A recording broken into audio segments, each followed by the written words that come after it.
विस्तारवाद का युग समाप्त हो चुका है। ये युग विकासवाद का है। तेजी से बदलते हुए समय में विकासवाद ही प्रासंगिक है।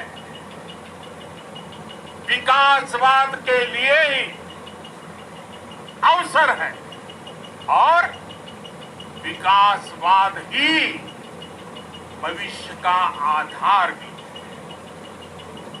बीती शताब्दियों में विस्तारवाद ने ही मानवता का सबसे ज्यादा हित किया, मानवता को विनाश करने का प्रयास किया। विस्तारवाद की जीत जब किसी पर सवार हो गया है, उसने हमेशा विश्व शांति के सामने खतरा पैदा किया। और साथियों, ये न भूले, इतिहास गवाह है कि ऐसी ताकतें मिट गई हैं या मुड़ने के लिए मजबूर हो गई। विश्व का हमेशा यही अनुभव रहा है और इसी अनुभव के आधार पर अब इस बार फिर से पूरे विश्व ने विस्तारवाद के खिलाफ मन बना लिया है। राष्ट्रीय सुरक्षा के मुद्दों को जिस तरह चुनाव में ईंधन की तरह इस्तेमाल किया गया है, उसने एक आग्रह पैदा कर दिया था कि प्रधानमंत्री चीन का नाम लेकर कुछ कह दें। इसलिए मन की बात और जरूरतमंदों को मुफ्त राशन बांटने के ऐलान के वक्त पीएम का मजाक उड़ाया गया। आज प्रधानमंत्री लद्दाख गए, वहां सैनिकों को संबोधित किया तो उन्होंने इस मांग को पूरा तो किया, लेकिन उस जिम्मेदारी और गरिमा के साथ जो ऐसे नाजुक मसलों में वांछित मानी जाती है और जिसका हाल के दिनों में खासा अभाव भी देखा गया है। विस्तारवाद शब्द का साफ इशारा चीन की तरफ था। विस्तारवाद की जिद को विश्व शांति के लिए खतरा बताकर प्रधानमंत्री ने दो काम किए।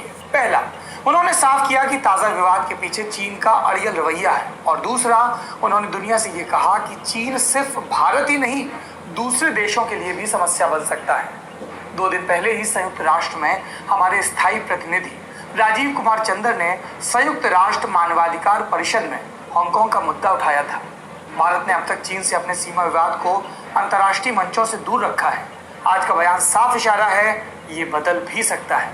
प्रधानमंत्री ने यह भी कहा कि विस्तारवादी ताकतें या तो मिट गई या वापस जाने को मजबूर हो गई। ये कहते हुए प्रधानमंत्री एक टोपी पहने थे जिस पर 14वीं कोर माने फायर एंड फ्यूरी कोर का चिन्ह बना हुआ था। यही कोर लद्दाख में नियंत्रण रेखा LOC और वास्तविक नियंत्रण रेखा LAC की निगरानी करती है। गलवान घाटी में शहीद सैनिक इसी कोर का हिस्सा थे। तो प्रधानमंत्री जवानों का मनोबल भी बढ़ा रहे थे और चीन को भी बता रहे थे कि ये कतई न समझे कि उसकी हरकतों का जवाब ताकत से नहीं दिया जाएगा। लेकिन सारी बातें तल्ख ही नहीं थी। पीएम ने विकासवाद की प्रासंगिकता का जिक्र भी किया, मानो वो चीन को ये बता रहे थे कि साथ मिलकर आगे भी बढ़ा जा सकता है और भारत इसी दिशा में संबंध बढ़ाना चाहता है, लेकिन अपनी संप्रभुता की कीमत पर नहीं। आज नरेंद्र मोदी भारत संघ के प्रधानमंत्री की तरह बोले हैं कि उनके पिछले बयान से पैदा हुए विवाद को बहुत हद तक शांत कर देगा। सरकारी मशीनरी धीरे धीरे ही सही चीन को जवाब देने की कोशिश करती दिख रही है, लेकिन इस वक्त उत्साह को काबू में रखना ठीक होगा, क्योंकि जब प्रधानमंत्री ये सब बोल रहे थे तब भी चीन पेंगोंग सो में फिंगर 4 पर जमा हुआ था। तब भी वो देपसांग के मैदानों में हमें कई पेट्रोल पॉइंट्स तक जाने से रोक रहा था। हमारा मकसद तब तक पूरा नहीं होगा जब तक हम अप्रैल 2020 वाली स्थिति दोबारा पैदा नहीं कर लेते, और वहाँ तक की राह बहुत लंबी और मुश्किल है। अब ज़रूरत है कि निर्णायक सुनाई देने वाली सरकार पूरा संयम बरतते हुए निर्णायक फैसले भी ले और साथ ही चीन को लेकर एक दूरगामी रणनीति बनाए, ताकि हमें दोबारा गलवान जैसे आश्चर्यों से दो चार ना होना पड़े। चलिए, ये तो बात हो गई प्रधानमंत्री के लेह दौरे की और भारत चीन के बीच सीमा तनाव की। अब शो लौटेगा अपनी पुरानी परिपाटी पर।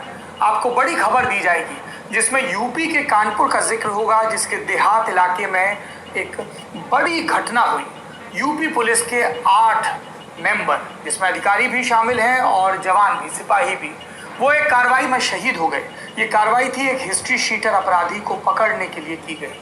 साथ ही हम बात करेंगे कि इसमें पुलिस की जवाबी कार्रवाई क्या रही, लेकिन उससे पहले सुर्खियों में सबसे पहले भारत में संक्रमण के आंकड़े, लेकिन उससे भी पहले माफी।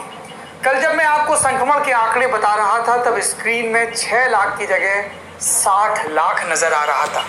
भाई लोगों ने एक जीरो बढ़ा दिया, इसका हमें अफसोस है। आपने हमें बताया, इसके लिए आपका शुक्रिया। हम माफी मांगते हैं इस गलती के लिए। एक गलती और हुई मुझसे, मैंने हड़बड़ाहट में, जल्दबाजी में, या कहिए कि पुराने अभ्यास में राजनाथ सिंह के लिए रक्षा मंत्री की जगह गृह मंत्री शब्द का इस्तेमाल किया। राजनाथ सिंह नरेंद्र मोदी सरकार के पहले कार्यकाल में